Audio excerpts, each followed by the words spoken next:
Bismillahirrahmanirrahim. Assalamualaikum warahmatullahi wabarakatuh. Waalaikumsalam warahmatullahi wabarakatuh. Allahumma sholli ala Muhammad wa ala ali Muhammad. La haula wala quwwata illa billah. Rabbi shrah li sadri wa yassir li amri. Amin sanadnya Pak Poli. Bismillahirrahmanirrahim. Pada pagi hari menjelang siang hari ini kita kembali melanjutkan perkuliahan di masa-masa akhir kuliah pendidikan kewarganegaraan. Mudah-mudahan kalian semua ini tidak patah semangat ya. Semakin di akhir semakin menunjukkan sisi semangat belajar yang tinggi ya, dibandingkan dengan pertemuan sebelumnya. Walaupun ya kita belum sempat bertemu langsung di dunia normal, di dunia nyata, tapi kita berikhtiar supaya apapun yang kondisinya tetap bisa menjadi belajar yang baik.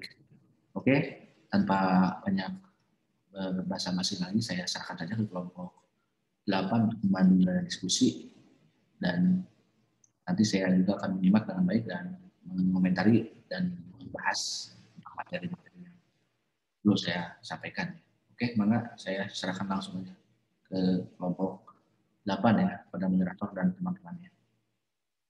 Silakan. Baik, terima kasih. Assalamualaikum warahmatullahi wabarakatuh. Alhamdulillahirabbil alamin. Puji syukur marilah kita panjatkan kepada Allah Subhanahu wa taala yang telah memberikan rahmat kepada kita semua. Tak lupa sholawat serta salam marilah kita panjatkan kepada junjungan kita Nabi Muhammad SAW. Adapun topik diskusi yang akan kami bahas adalah tentang wawasan Nusantara. Perkenalkan, saya Surya yang akan bertugas sebagai moderator pada hari ini yang akan membimbing jalannya diskusi ini. Adapun anggota kelompok saya, Chandra Kusuma, Sylvie Miftahul-Jannah, dan Ai Arda. Untuk mempersingkat waktu, langsung saja kita mulai pada pertanyaan-pertanyaan yang sudah ada di Google Classroom. Yang pertama, ada pertanyaan dari Fadilah. Pertanyaannya, tolong jelaskan bagaimana implementasi wawasan Nusantara dalam kehidupan ekonomi. Pertanyaan ini akan dijawab oleh Sylvie. Kepada Sylvie, silakan. Baik, saya akan menjawab pertanyaan dari Fadilah. Implementasi wawasan Nusantara dalam kehidupan ekonomi itu ada 3. Yang pertama, wilayah Nusantara mempunyai potensi ekonomi yang tinggi, seperti posisi di Khatulistiwa, wilayah laut yang luas, hutan tropis yang besar, hasil tambang dan minyak yang besar, serta memiliki penduduk dalam jumlah yang besar.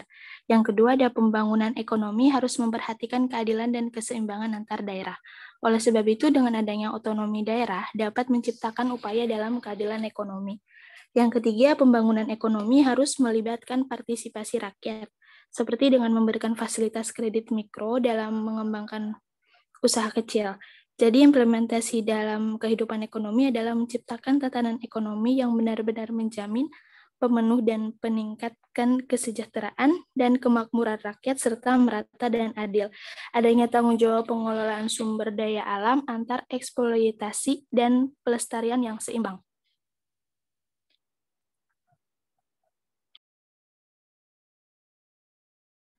Bagaimana Fadila, apakah jawabannya bisa diterima? Baik, sudah. Terima kasih. Apakah ada yang ingin menambahkan?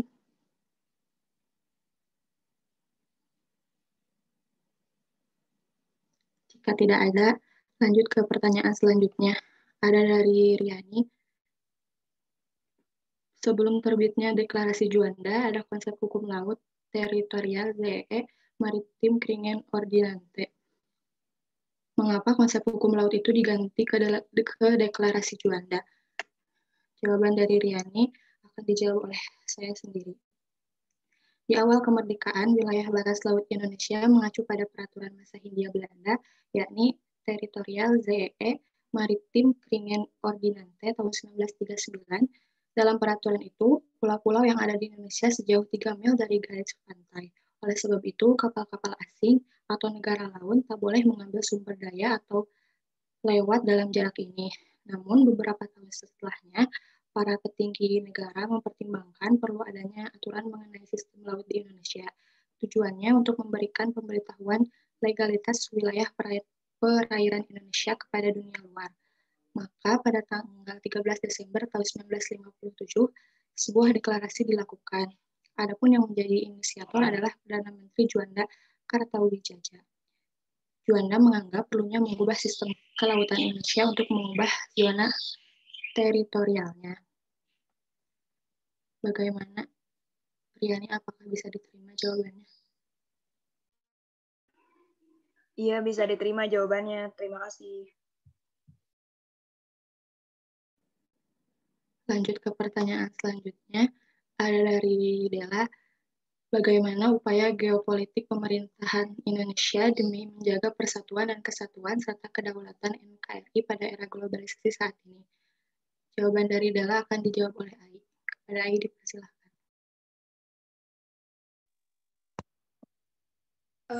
Dalam era globalisasi, permasalahan geopolitik di Indonesia itu didominasi oleh permasalahan pelanggaran batas wilayah NKRI, seperti kasus persengketaan antara Indonesia dan Malaysia terkait Pulau Ambalat, Pulau Sipadan, dan Pulau Ibutan, di mana ketiga pulau tersebut itu memiliki potensi pariwisata dan perikanan yang sangat baik.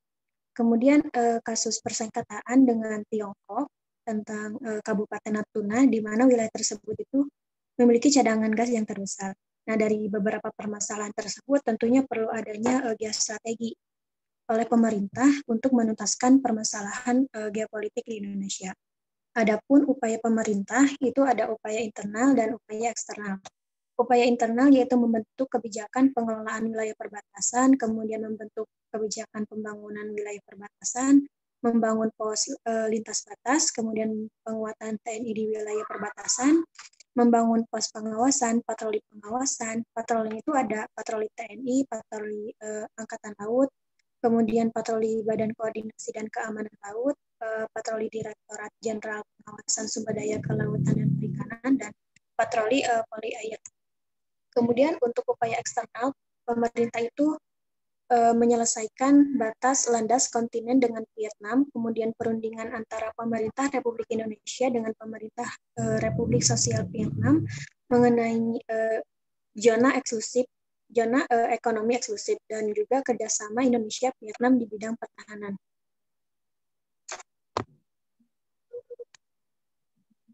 Baik, seperti itu jawaban dari saya. Terima kasih. Bagaimana, Dela? Apa jawabannya bisa diterima? Dapat diterima. Terima kasih atas jawabannya. Ada teman-teman yang ingin menambahkan?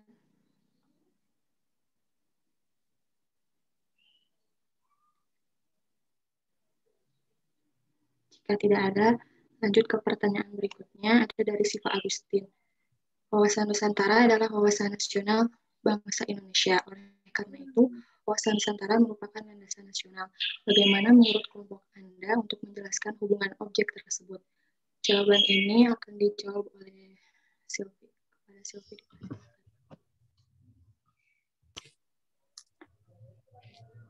Baik, jawabannya karena pada hakikatnya wawasan Nusantara merupakan pedoman bagi pencapaian tujuan nasional. Di dalamnya terdapat arahan, pedoman, acuan, dan tuntunan bagi setiap individu bangsa Indonesia. Selain itu, konsepsi wawasan Nusantara juga berpangkal pada nilai-nilai Pancasila yang merupakan landasan negara. Oleh karena itu, dapat dikatakan wawasan Nusantara merupakan landasan nasional. Seperti itu. Bagaimana sih, Pak? Apakah jawabannya bisa diterima? Bisa diterima, terima kasih. Apakah ada dari teman-teman yang ingin menambahkan?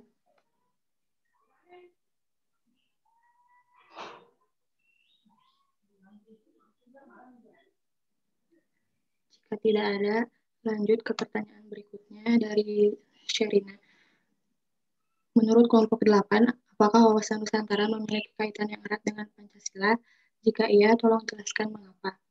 Pertanyaan ini akan dijawab oleh Chandra. Kepada Chandra, dipersilakan. Baik, terima kasih Suroya untuk menjawab pertanyaan Sherina mengenai kaitan wawasan Nusantara dengan Pancasila. ya mereka ada kaitannya karena Indonesia adalah negara hukum dan hukum ditetapkan dengan merujuk pada Pancasila. Dan jadi Pancasila itu hal yang pertama harus dipelajari jika ingin belajar tentang wawasan Nusantara. Seperti itu jawabannya. Bagaimana Sherina?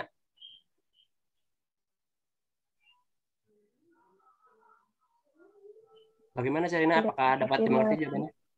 Iya, terima kasih. Iya, sama-sama. Apakah ada yang ingin menambahkan?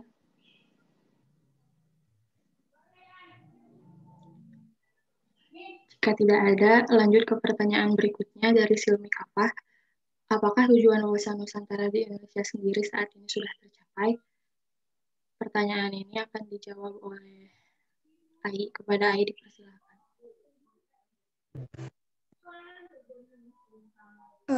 Tujuan wawasan Nusantara itu terdapat pada pembukaan Undang-Undang Dasar 1945, itu lebih tepatnya pada alinea keempat. Namun dalam pelaksanaannya atau realisasinya, implementasinya itu belum semuanya tercapai. Seperti di bidang politik, di mana bidang politik itu untuk menciptakan pemerintah yang kuat, bersih, dan dapat dipercaya oleh masyarakat. Namun kenyataannya masih ada orang-orang yang melakukan korupsi. Kemudian di bidang ekonomi, implementasinya itu untuk memanfaatkan kekayaan alam di Indonesia secara maksimal untuk perekonomian negara. Namun di samping itu masih banyak masyarakat yang memiliki perekonomian yang rendah. Kemudian di bidang sosial budaya, wujud implementasinya itu saling menghargai dan menghormati setiap perbedaan dan keragaman yang ada di tanah air. Namun masih ada orang-orang yang melakukan diskriminasi dan juga masih banyak remaja yang memiliki pergaulan yang salah. Dan pertahanan, di bidang pertahanan dan keamanan, di mana implementasinya itu untuk menanamkan dan menumbuhkan rasa cinta terhadap tanah air, namun masih ada orang-orang yang masih tidak memiliki rasa cinta air terhadap tanah air dan masih ada wilayah-wilayah Indonesia yang diakui oleh negara lain. Jadi pada intinya adalah bahwa tujuan dari wawasan Nusantara itu belum semuanya tercapai. Terima kasih. Bagaimana Silmi, apakah jawabannya dapat diterima?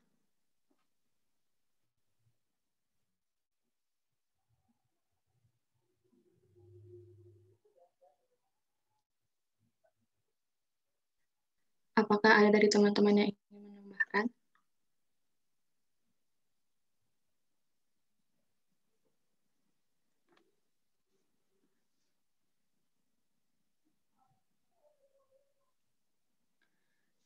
Jika tidak ada, lanjut ke pertanyaan berikutnya dari Lisdiana.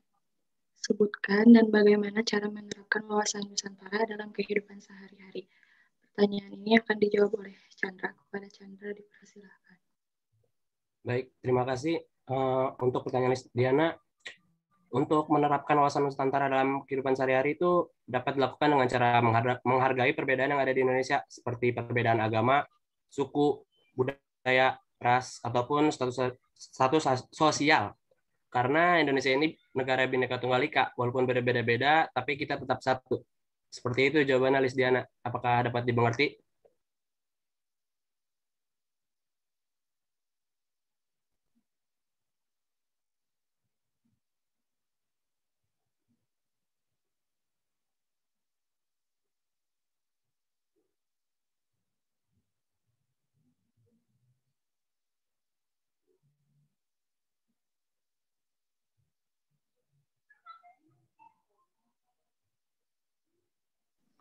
Apakah ada dari teman-teman yang ingin menambahkan?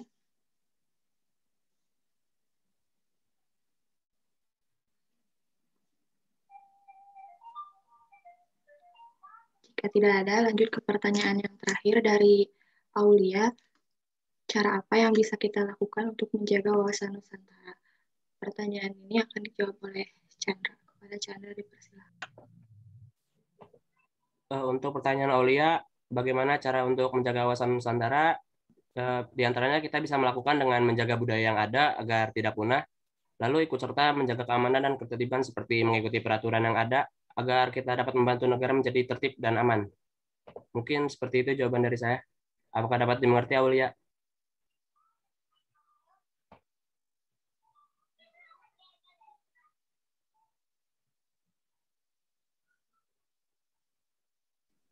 Apakah ada yang ingin menambahkan?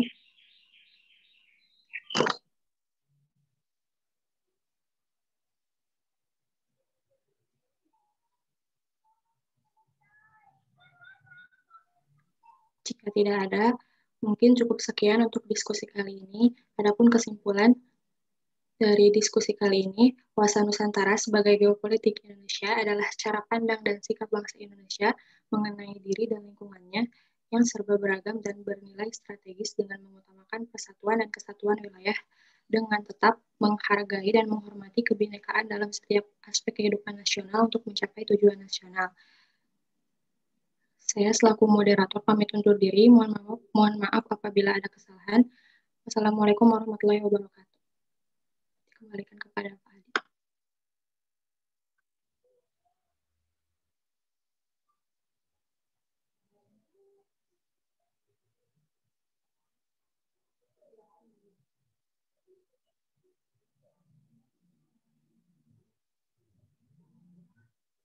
Sebentar ya.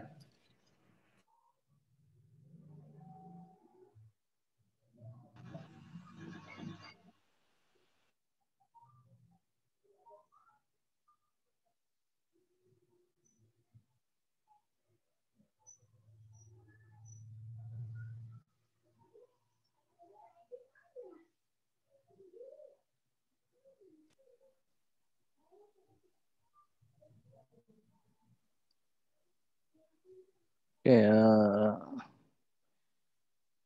kalau untuk yang bab ketahanan nasional sudah disimak belum?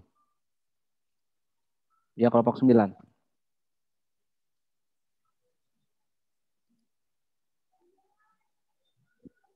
Ya.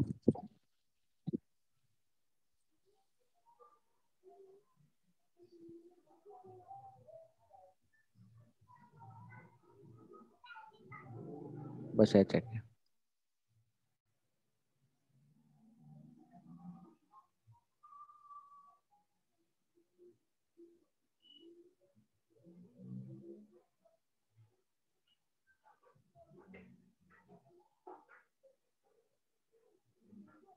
Tadinya mau saya gabung aja gitu. Waktu masih panjang, tapi tidak apa-apa lah. Untuk sementara saya bahas dulu mengenai wawasan Nusantara itu sebenarnya kan konsep utamanya merupakan geopolitik Indonesia. Ya. Jadi kita berbicara sedikit pengetahuan mengenai geopolitik. Di mana memang konsep geopolitik ini salah satu konsep bidang keilmuan yang cukup penting untuk diketahui, terlebih lagi dalam mata kuliah pendidikan kewarganegaraan ya, sebagai salah satu materi pokok. Dan sekali lagi kalau bicara apa sih geopolitik Indonesia, yaitu wawasan Nusantara kan gitu. Namun kita pahami dulu ya tentang hakikat dari geopolitik. Itu kan dari istilah geografi dan politik ya. Coba apa sih yang Anda ketahui mengenai geografi itu apa? Ada yang bisa membantu jawab?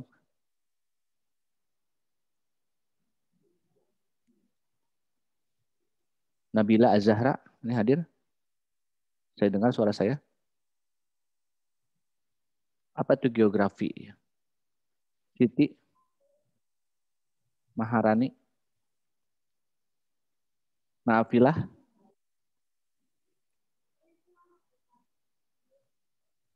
Azizah, Iya, letak dan atau Afila. Suatu apa?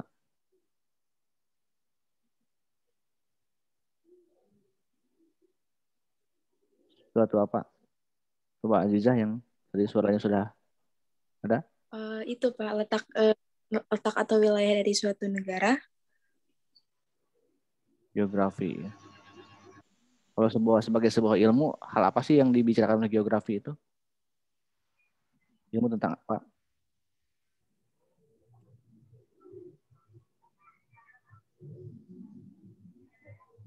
Ya, betul, dia letak wilayah satu negara. Tapi secara dalam pandangan lain, geografi itu berbicara tentang apa?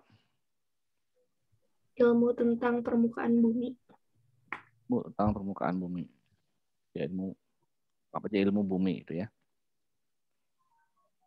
Oke, kalau politik coba siapa yang mau menjawab? Tri, Agis.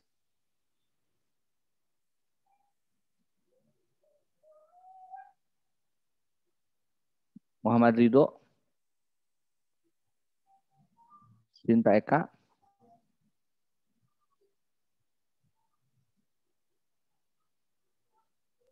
Ilmu tentang kekuasaan. Oke. Yang satu kekuasaan. Kekuasaan dalam di mana?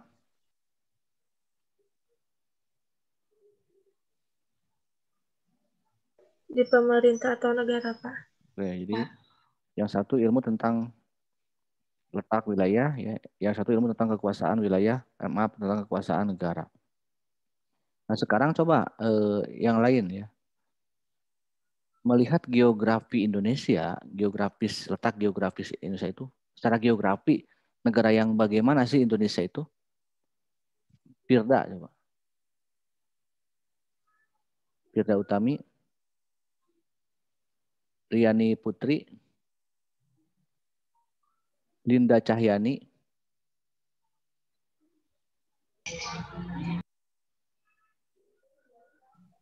Diva Agustin, Nopi Puspitasari,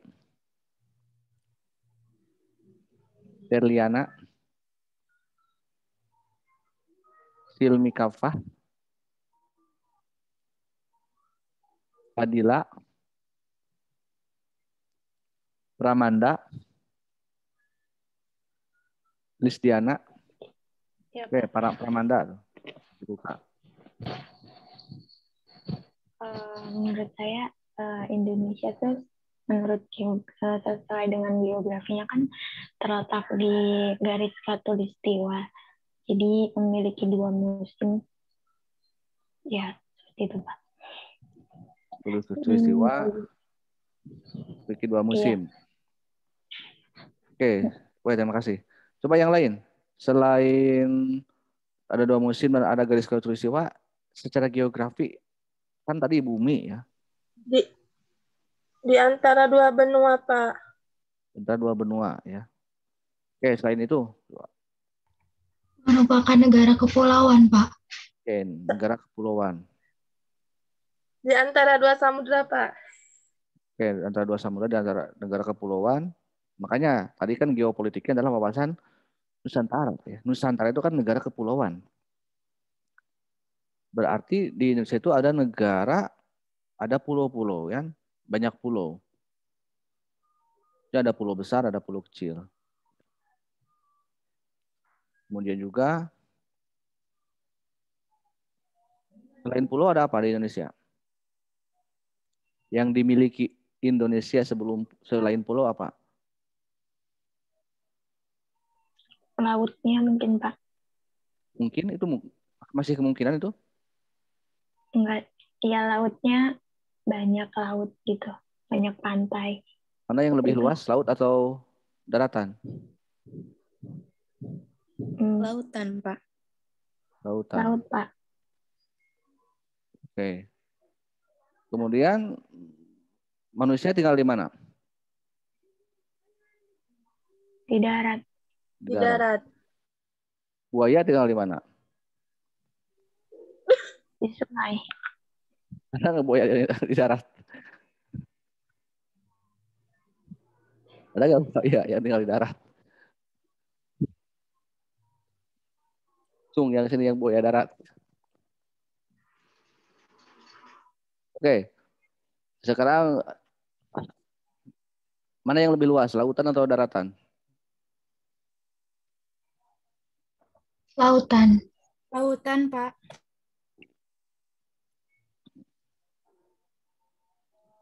Oke, sebutkan nama-nama pulau. Suraya. Pulau Jawa. Jawa. Kamu ada yang tinggal di Pulau Jawa, Cung? Di sini yang tinggal di Pulau Jawa siapa aja? Ada yang di Pulau Sumatera? Kuring di Pulau Jawa. Manehna Pulau Sumatera. Ada nggak yang di Pulau Sumatera? Nggak ada ya. Jadi Ada, tidak. Pak. Siapa? Saya, Pak. Siapa? Permanda? Iya. Di mana Sumateranya? Di Lampung, Pak. Lampung. Ya, jadi mentas laut, leuweung gunung gitu ya. Jadi kebogoh jauh gitu ya. Permanda itu. Karena ada kita di Pulau Jawa. Nah, Pulau Jawa. Intan Rahayu.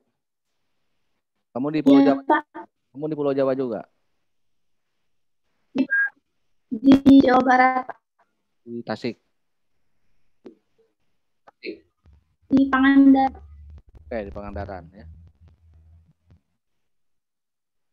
Di dalam dari sisi Indonesia lah, Pulau Jawa itu pulau yang bagaimana coba? Dalam konteks kehidupan Indonesia. Pulau yang bagaimana Pulau Jawa itu? Pak. Pulau Jawa itu pulau yang bagaimana? Apakah yang terbesar, apakah yang terkecil, atau yang terapa? Pulau dengan penduduk terbanyak, Pak. Iren, ya. Terbanyak kata-kata Iren. Coba kata Intan, yang bagaimana Pulau Jawa itu? Penduduknya terbanyak. Ini juga padat ya. Ada apa, terdapat apa tentang posisi Pulau Jawa dalam kehidupan Indonesia? Selain penduduknya ada apanya? Ada apa di Pulau Jawa itu? Ibu kota negara. Ibu kota negara. Kalau bapak kotanya di pulau mana?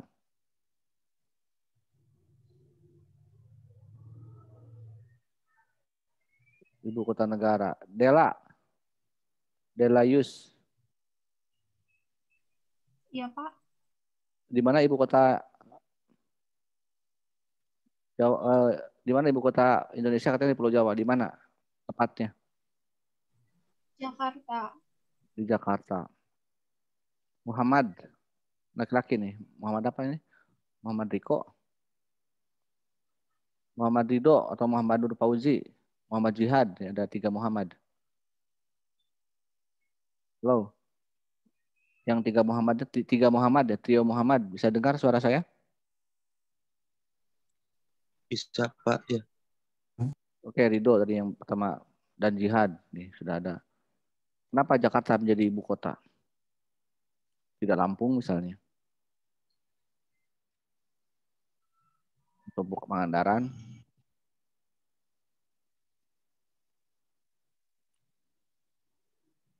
Ya, coba apa?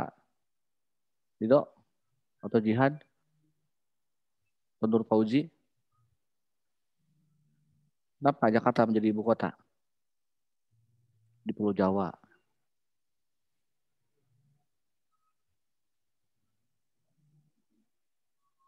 Chandra. Saya izin menjawab. Siapa yang mau menjawab? Saya.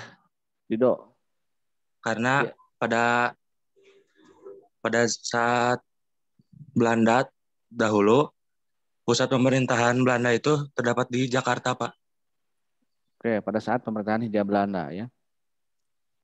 Jadi yang membangun Jakarta itu sebagai pusat pemerintahan adalah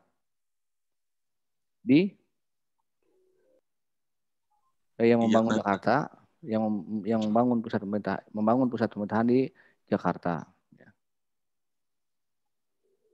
Padahal kan Jakarta dalam sejarah sebelum kolonialisme kan tidak ada sejarah yang menggambarkan seperti kerajaan-kerajaan Majapahit gitu ya.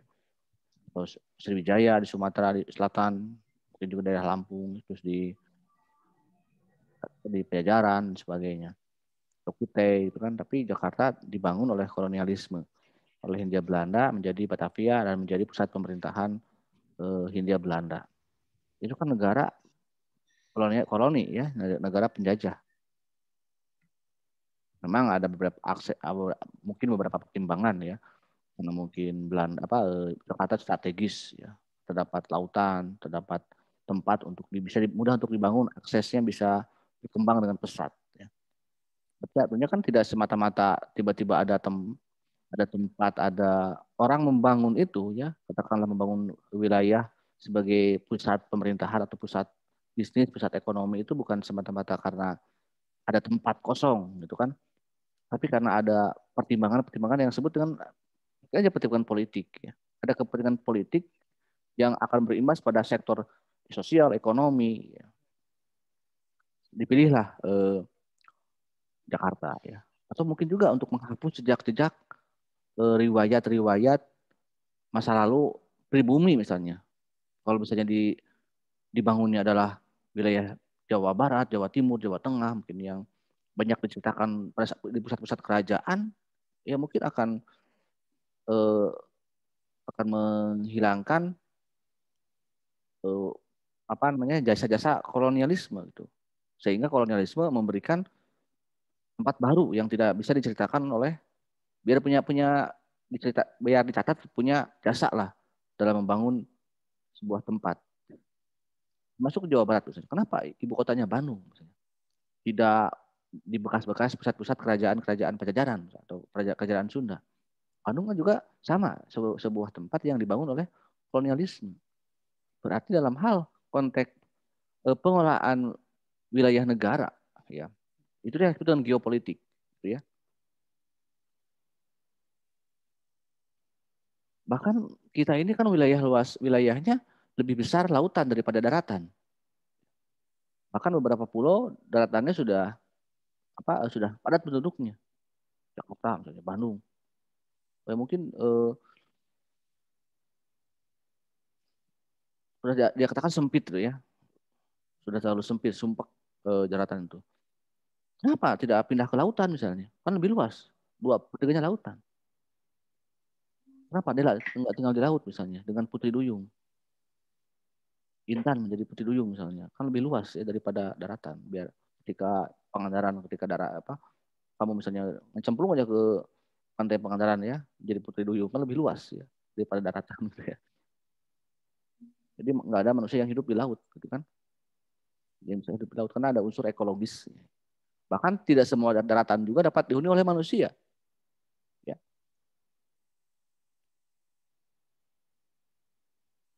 Tidak semua daratan juga dihuni oleh manusia. Sehingga ya itulah yang disebutkan geopolitik gitu kan. Tinggal tiba-tiba langsung oke bangun aja lah, yang penting kumaha engkewe terus sudah membangun mah. Jadi apapun gitu ya.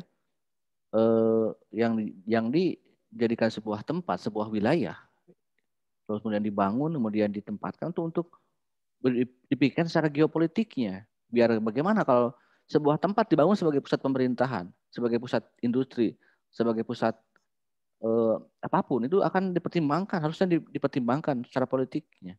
Jangan sampai asal aja misalnya, tempat oke jadikan apa aja. Itu ya. Tasik misalnya, ada Kabupaten Tasik ya, pecahan dari Kota Tasik. Kabupaten Tasik terpisah lah Tasik menjadi 2 wilayah. Bahkan kamu ya Pangandaran juga kan awalnya dari Ciamis ya. Banjar, Kota Banjar. Ada otonomi daerah tadi dibilang. Itu juga salah satu pengelolaan geopolitik di dalam tatanan lokal ya dan nasional. Kenapa coba di Tasik Kabupaten yang dulu pusat pemerintahannya di wilayah yang sekarang menjadi Kota Tasik, ketika menjadi kabupaten berarti harus cari wilayah untuk dikembangkan sebagai ibu kota kabupaten. Di mana coba ibu kota kabupaten pusat pemerintahannya Kabupaten Tasik? Ada yang orang Kabupaten Tasik di sini? Cung yang orang Kabupaten Tasik? Siapa yang orang Kabupaten Tasik di sini? Saya, Pak. Dari mana? Lisdiana? Saya, Pak. Muhammad. Dari mana kalian? Saya Sukaresik. Resik itu kecamatan apa? Kecamatan Sukaresik. Resik itu wilayah mana? Saya kurang begitu tahu sih Kabupaten Tasik. Daerah dekat Ciawi, Pak. Oh, yang Jamanis kayak gitu ya? Jamanis, Raja Pola kayak gitu. Daerah timur berarti ya? Iya, Pak. Utara timur. Sekarang saya mau tanya, Di mana pusat pemerintahannya Kabupaten Tasik? Kan bukan di Ciawi kan? Bukan, Pak. Di mana? Di Bojongkoneng, Bapak. Ya, kecamatan apa? Kecamatan Singaparna. Ya, di Singaparna ya. Kenapa nggak di Ciawi, di Rajapola misalnya? Atau Cipatujah, daerah Karangnungga misalnya, wilayah selatan? Kenapa Singaparna gitu kan? Itu kan ada kota ruang, ada perencanaan pembangunan, itu kan itu dalam tahapan dalam tataran geopolitik dalam tingkatan lokal, itu kan. Mungkin juga itu ada unsur politik. Kenapa Singaparna?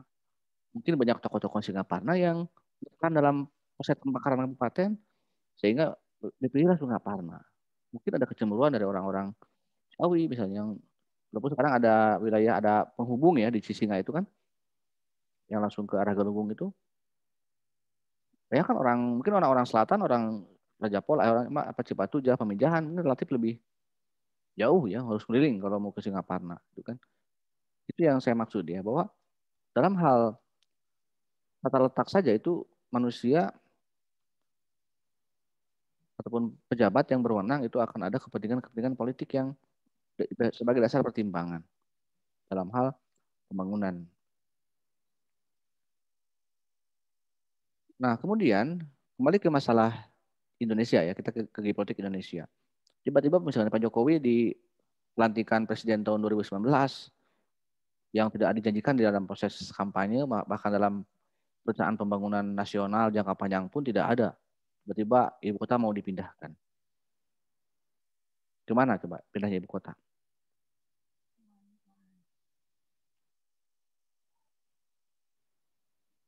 Mau dengar nggak istilah? Mau pernah dengar nggak? Harusnya ini menjadi kajian khusus ya di bab ini tentang isu pemindahan ibu kota negara.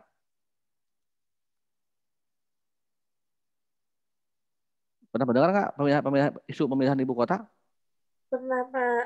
Kemana? Kalimantan, Pak.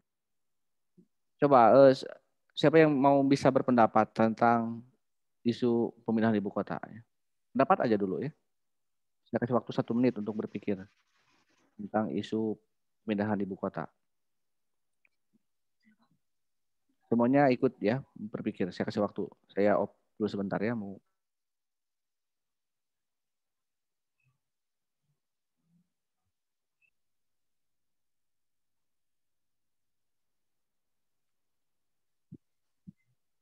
Ada yang mau berpendapat tentang kenapa? Pendapat. Silakan, siapa? Intan, Pak. Oke, silakan Intan. Menurut saya pemindahan ibu kota ke Kalimantan Pak kan nanti akan berdampak pada migrasinya itu Pak. Jadi penduduk di Kalimantan nanti kan akan jadi lebih banyak gitu Pak. Lagi pula kan pusat pemerintahan kan sebelumnya di Jakarta gitu Pak. Kalau misalkan dipindahkan ke Kalimantan kan jadi gimana gitu Pak. Kenapa dengan Jakarta sekarang? Emang dengan Jakarta sekarang, siapa? Jakarta memang sekarang bagaimana kondisinya? Harus pindah ke Kalimantan?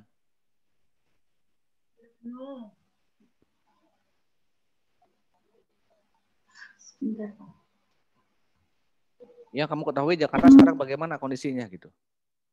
Sehingga pemerintahan Pak Jokowi memindahkannya. Menurut saya karena sudah banyak seperti bangunan-bangunan tinggi itu Pak, jadi lingkungan di Jakartanya sendiri juga kan lahannya juga sudah sedikit gitu Pak, sementara penduduknya yang banyak. Oke, jadi Jakarta sudah terlalu padat ya. Oke, terima kasih Intan. Coba yang lainnya, ada yang mau berpendapat lain atau berpendapat sama? Iren, ya silakan. Kan latar belakang untuk pemindahan ibu kota dari Indonesia ke Kalimantan itu dikarenakan adanya masalah lingkungan dan overpopulasi di Jakartanya ya Pak.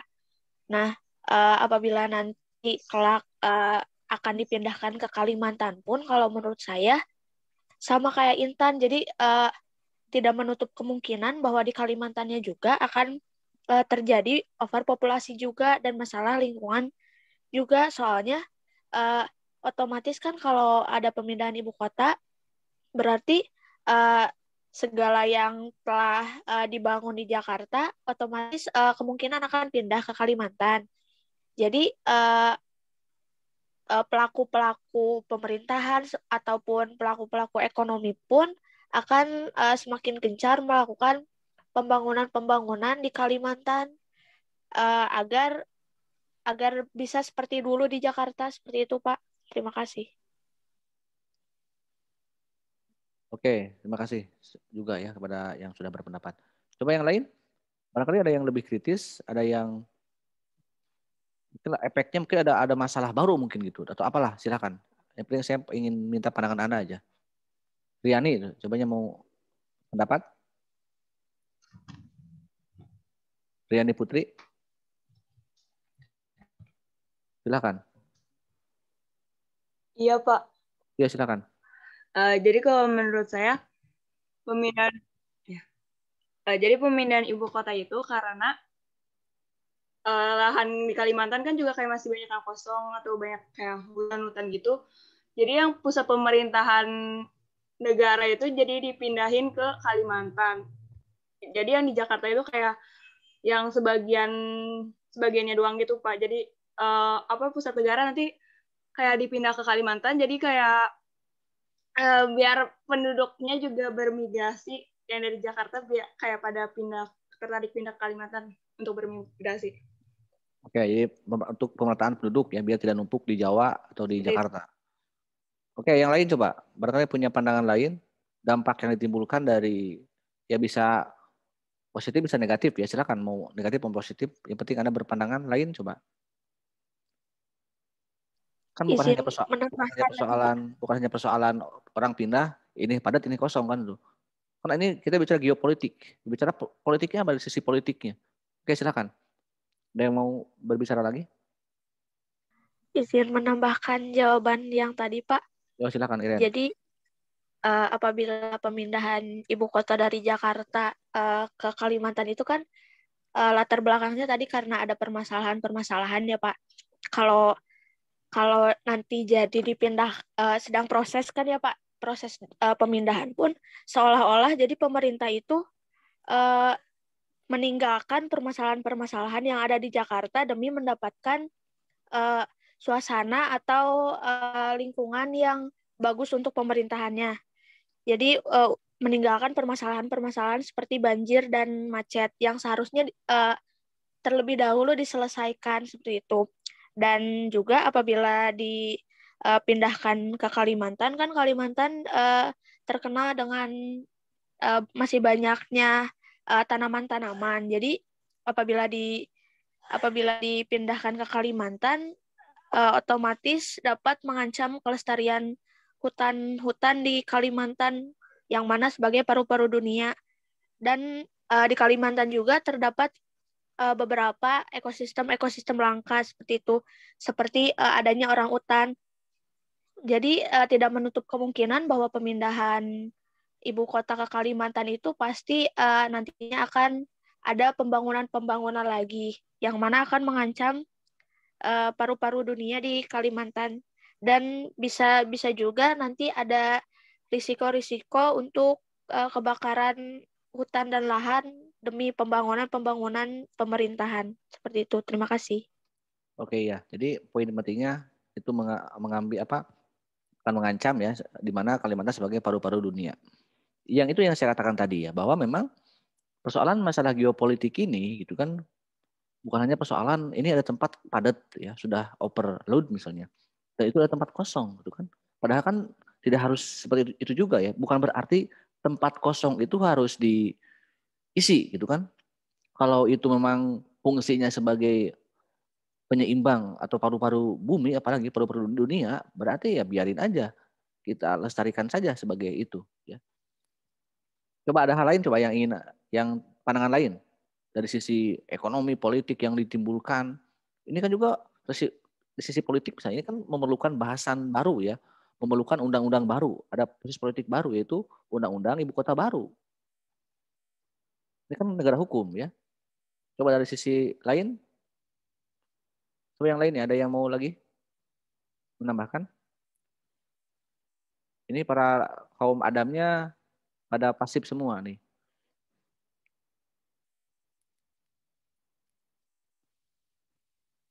Ini masih pada standby tidak? Biar saya lanjutkan. Ini semuanya masih pada standby? Masih, Pak. Masih, Pak.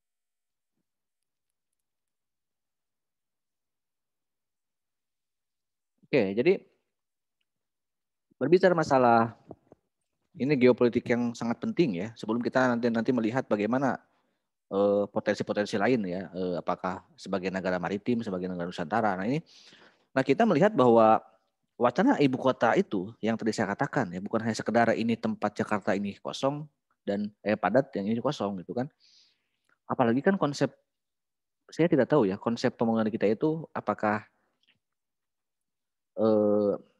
dalam untuk jangka panjang atau hanya untuk jangka pendek misalnya. Kalau kita bandingkan ya, beberapa negara ada yang gagal dalam hal proses pembangunan ya. Termasuk juga mungkin kita melihat betapa gencarnya Pak Jokowi sampai harus demi sebuah pembangunan, demi sebuah infrastruktur harus hutang misalnya ya gitu. Dan belum tentu juga hasil dari pembangunannya pun itu akan bermanfaat untuk orang banyak, untuk manusia. Itu yang pertama ya. Ini bicara masalah geopolitik di internal dulu ya. Banyak negara yang gagal ya misalnya. Tiba-tiba ada tempat kosong, dibangunlah pusat perbelanjaan ya, pusat perumahan dan sebagainya. Tapi orang nggak ada yang berminat. Akhirnya kan terbengkalai ya. Anda lihat di YouTube banyak lah ya. Di Cina tuh banyak wilayah-wilayah yang dibangun tapi nggak ada manfaatnya. Nah, ibu kota ya. Kalau Anda lihat perkembangan pemberitaannya ya, itu pertama yang kurang saya dari sisi lain oke lah, kita memerlukan wilayah pemerataan pembangunan bila tidak numpuk di Jakarta ataupun di Pulau Jawa. Agar pulau-pulau lainnya pun itu bisa merasakan pembangunan yang lebih sporadis atau yang lebih tinggi gitu.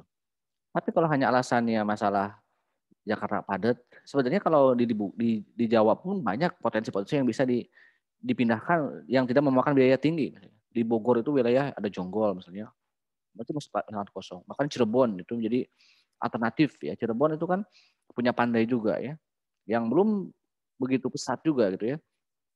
Bahkan di daerah Banten juga ya.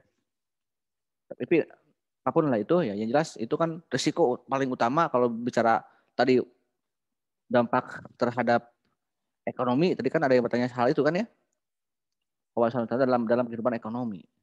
Ya kita melihat bahwa biayanya tidak sedikit kan, biaya untuk ibu kota itu hampir setengah APBN ya. Dan yang menjadi donatur utama pemindahan ibu kota itu adalah Cina dan Inggris. Coba apakah kita tidak takut ya, akan tidak waspada akan ancaman tentang bahayanya? Ini ibu kota loh ya, bukan investasi pembuat mall atau membuat warung. Tapi ini ibu kota sampai yang diserahkan ke pihak asing gitu ya. Apa bedanya dulu kita Jakarta misalnya melanjutkan di Jakarta yang dibangun oleh Belanda, berarti sama-samanya kita yang dijajah kalau begitu ya. Neokolonialisme semakin nyata gitu. Dengan utang apalagi kan gitu ya. Kalau kita dalam keadaan ekonomi mapan mah tidak masalah gitu ya. Mau pindah kemanapun, mau ke Papua pun tidak apa-apa. Kali ini kita ini memaksakan sebuah pembangunan ya demi apa coba kan? Apakah ini hanya proyek belaka misalnya? Oke lah, ini ada proyek pembangunan ibu kota, ada yang bersepakat, ada investor. Nah bagi yang bermainnya misalnya para pejabat yang berwenangnya memiliki kebagian dari proyek tersebut. Mungkin bisa aja kita berasumsi seperti itu. Karena kan ini ya ini faktanya kan seperti itu ya. Kita tidak mandiri dananya dana hutang gitu kan. Itu yang pertama. Yang kedua, masalah pembangunan sebuah tempat. Kalau ada negara yang berhasil dalam membangun misalnya, tidak serta-merta sebuah tempat itu, kalau ibu kota itu persepsinya adalah segalanya, pusat segalanya. Di kita kayak borongan. Memang Jakarta harus kita kritisi. Jakarta memang dari sisi pembangunan diborong semuanya oleh Jakarta kan, sebagai pusat pemerintahan, pusat pendidikan, pusat ekonomi, pusat bisnis, pusat hiburan, pusat perdagangan, pusat industri kan. Semuanya di Jakarta. Pusat jasa juga. Kenapa nggak dibagi-bagi aja misalnya? Kalau Singapura itu kan sebuah negara kecil tidak ngarabuku siku. Kenapa bisa maju? Karena tidak ngarabuku siku. Karena dia punya potensi jasa kan gitu, sebagai tempat perlintasan, perdagangan, maju kan katanya. Di kita memang banyak potensi di Indonesia itu ya. Banyak wilayah yang punya potensi berbeda-beda, tidak harus diborong di satu tempat. Kalau memang Jakarta alasannya karena padat, oke Jakarta satu fungsi aja misalnya.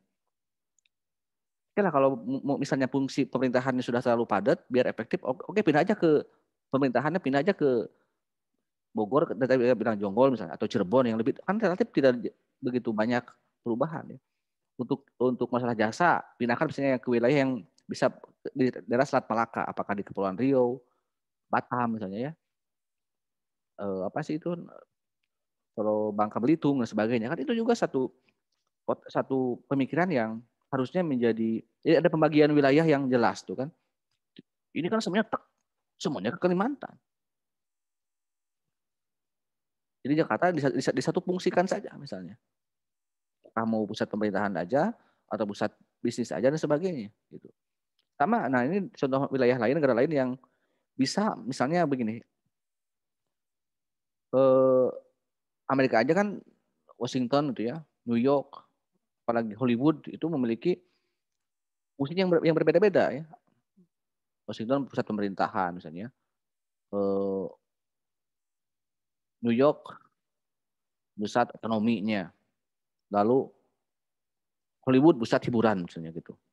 Nah di Australia juga misalnya Perth sebagai ibu kotanya, pemerintahannya. Lalu Sydney sebagai pusat industri hiburan dan sebagainya. Lalu Melbourne sebagai pusat pendidikannya gitu. Kan semuanya maju gitu kan. Semua wilayahnya terkenal maju. Nah di kita itu yang kayak seolah-olah ya itu. Belum lagi analisis secara ancaman ideologinya gitu kan. Kalau kita pikir Cina yang semakin mesra dengan pemerintahan kita, bagaimana akses Cina ke Kalimantan lebih mudah. Kanan kita lebih mudah untuk dibobol misalnya. Karena Kalimantan kan wilayahnya luas, bisa lebih mudah aksesnya masuk dari negara Cina. Ya kan tinggal lurus dan sebagainya. Itu kan analisis kepentingan politik luar negeri, negara yang ingin merusak kedaulatan kita. Itu ya kurang lebih salah satu analisis saya gitu kan dalam hal ini.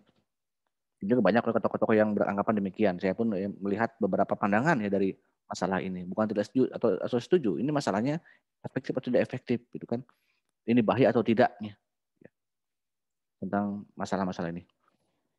Oke, sama itu ada yang mau berkomentar? Ada yang mau berargumentasi dari apa yang saya sampaikan barusan? Masih pada bangun ini?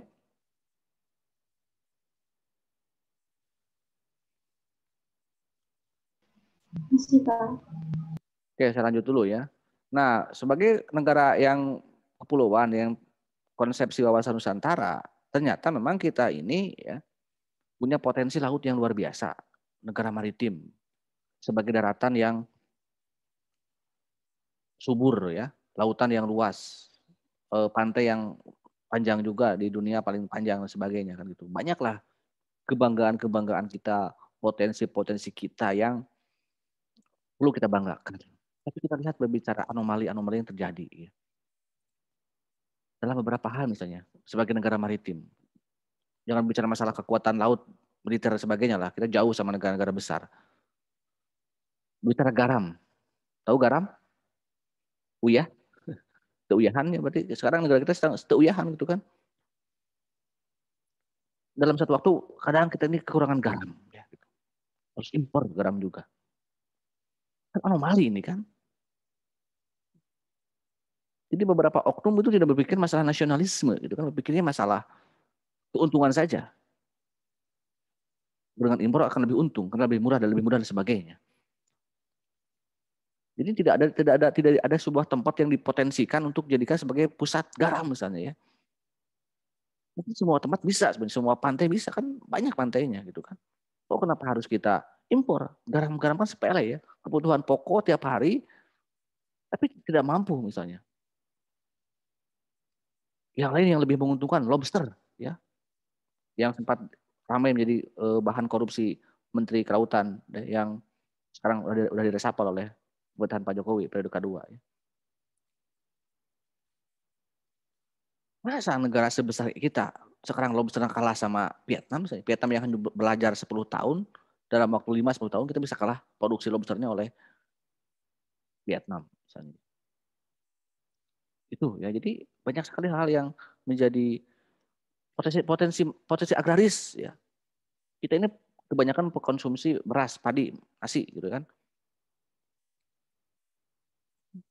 Tapi bisa kalah oleh negara yang sama sekali tidak jauh lebih sempit daripada kita. Seperti tadi Vietnam ya, Jepang, Thailand, itu kan kita banyak impor dari negara-negara tersebut. Lagi-lagi masalah proyek, masalah keuntungan ya. Oh, beras kita mahal karena biaya produksinya mahal. Sehingga lebih baik beras kita dijadikan sampah, jadikan raskin, sementara pedagang dan mafianya dengan jalan mafia beli impor ya, lebih murah, lebih menguntungkan, ada keuntungan kan. Harga beras kita misalnya hanya harus 8.000 modalnya, dijual 10.000. Harga beras impor bisa 4.000, 5.000, dijual bisa 8.000. Jadi jauh harganya ya, jauh lebih murah. Yang berlaku di pasaran adalah beras-beras impor, misalnya seperti itu. Jadi apa sih sebenarnya apa sih yang tidak kita miliki itu ya? Semuanya kita miliki, tapi untuk kebutuhan pokok saja kita ini tergantung sama negara lain. Dan ini dari tahun ke tahun seperti itu. Apalagi yang tidak kita miliki. Itu ya kurang lebih teman-teman semua mengenai permasalahan geopolitik kita ya. Yang memang ini akan berhubungan dengan masalah-masalah kebutuhan penduduknya, warga negaranya. Harusnya kan dengan segala potensi yang kita miliki tidak terjadi hal yang saya ungkapkan tadi. Masalah lain yang menjadi isu-isu geopolitik kawasan Nusantara adalah tentang perbatasan ya. Ini kan juga hal penting. Kita sering mendengar wilayah kita sering direbut oleh Malaysia ya. Sifat dan Legitan sudah keluar dari Indonesia, sudah menjadi milik Malaysia. Karena memang masalahnya juga ada kesepakatan dengan Belanda dan Inggris yang belum selesai ya. Ketika Inggris menyerahkan kemerdekaan ke Belanda ke Malaysia, ke Singapura, ke Brunei, dan kita jajahan Belanda, ada kesepakatan yang belum disepakati sehingga ini menjadi warisan sejarah, warisan konflik ya. Jadi konflik warisan ya, antara konflik perbatasan itu sebenarnya ada konflik warisan. Masuk juga Blok Ambalat ya, bahkan Natuna ya, diklaim oleh 4 negara, Indonesia, Cina, Vietnam, kan Malaysia kalau nggak salah ya.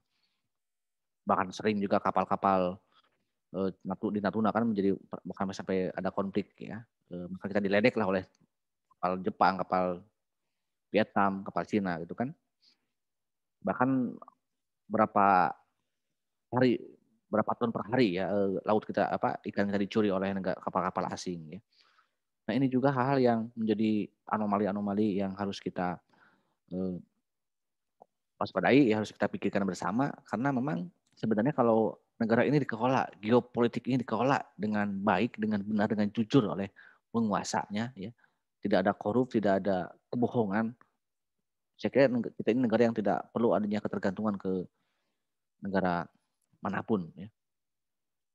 Karena segala potensi ada, tapi ya kerap yang muncul adalah masalah-masalah yang tidak kita duga, gitu kan? Masalah-masalah yang tidak kita pikirkan, muncullah masalah-masalah ya gitu. Ya kurang apa sih sebenarnya negara kita ini dari sisi geopolitik, punya posisi, punya potensi ya. Tapi ya itu mungkin dari pengelolaan politiknya yang kadang-kadang kita tidak berani untuk menjadi negara yang mandiri, yang negara yang berdaulat. Hanya slogan-slogan dalam kampanye politik dan sebagainya. Oke, sampai situ dulu. Ada yang mau komentari?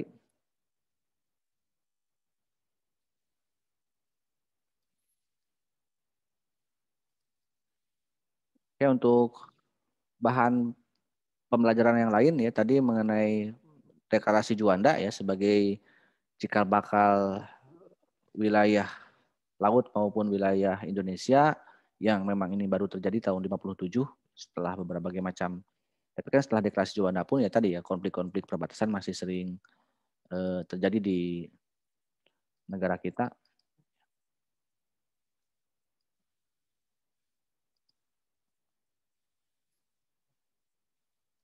Dan Anda perkuat lagi mengenai perkembangan hukum laut ya. Ada perkembangan hukum laut karena memang ini menjadi satu topik yang diperdalam lagi. Khawatir nanti di ujian ini ditanyakan ya, dari mulai laut itu kan sebuah tempat yang tidak ada yang memiliki ya. Kemudian ada batas-batas laut seperti zona ekonomi eksklusif dan sebagainya. Itu diperkuat lagi. Oke, silakan masih ada waktu. Kalau tidak, kalian memanfaatkan waktu ya untuk mempersiapkan, memperdalam tadi yang saya anjurkan di bab ini, di materi geopolitik dan wawasan Nusantara, dan di bab geostrategi yang di ketahanan nasional ya, untuk lebih baik lagi lah nanti di pertemuan terakhir, dan sekaligus kita nanti ada pendalaman dan pengulangan materi yang akan diujikan. So, begitu saya undur diri ya, karena saya juga akan siap-siap dengan kelas paralel, kelas yang cukup padat di hari ini. Mohon maaf apabila ada yang kurang berkenan. Terima kasih. Sampai jumpa lagi. Assalamualaikum warahmatullahi wabarakatuh.